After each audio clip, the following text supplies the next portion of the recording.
Hey guys, let's have a look at what the first part of the final season of The Crown had wrapped up in its store for all of us.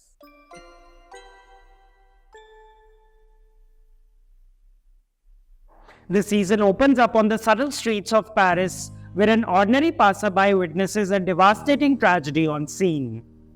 As the scene cuts on to the prior events of the opening, Tony Blair is seen giving an account of a meeting with Princess Diana, where he resoundingly relishes about the charitable works of Diana and that how she has compassionately and charismatically made a difference in the lonesome lives of millions. As the Queen makes herself clear on her point and position on the princess's part in the official affairs of the public, the emotion builds upon as the magnanimous mother wakes up and cuddles her children in her caring arms as they prepare themselves for a holiday arranged by the mega magnate Muhammad Al Fayed. Now, what the semi-season here does exceptionally well is to tell the story from a different point of view than what it has been accustomed to persistently portraying since the last 5 seasons of this stunning series that has shook several heads in awe and amusement since its premiere back in 2016. The story here has definitely been told from the viewpoint of the People's Princess, who is at the center stage of the scintillating chorus of story streaming that has been stunningly staged by Netflix. I strongly feel here for a fact that it has been a masterstroke played here by Peter Morgan, who is one of the executive producers behind this penultimate project and is also the conceiving creator and the writer of the staggering series, who swiftly shifts the viewpoint of the narrative from the monarch to the princess, to whom these first 4 episodes have been flawlessly and fabulously dedicated to.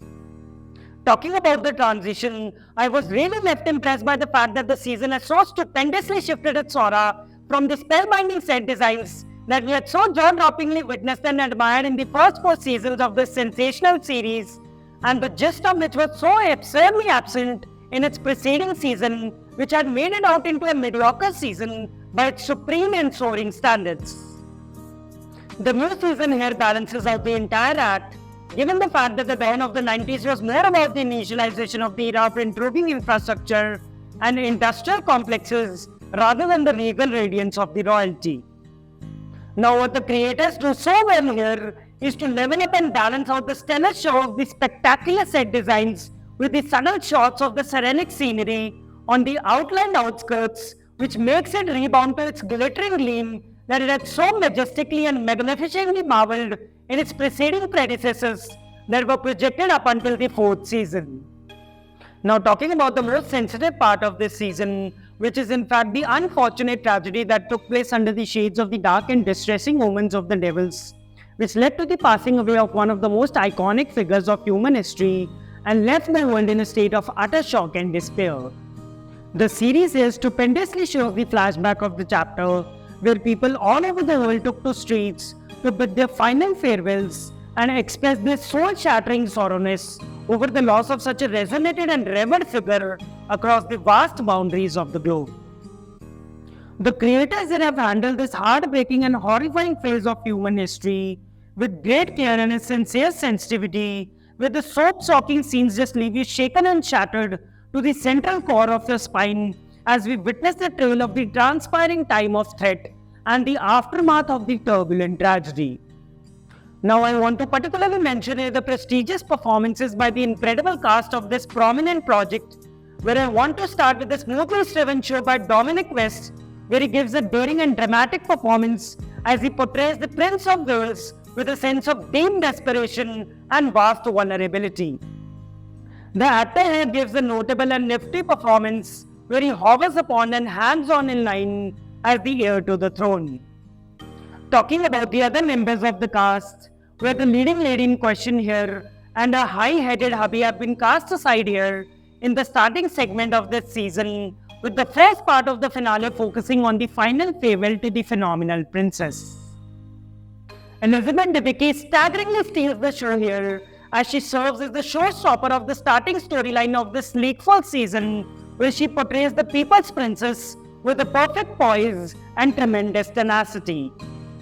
The characters of William and Harry that are played by Rufus Campa and Flynn Edwards star as the shining sparkles of this sentimental season just as much as the real William and Harry served in the life of the late princess.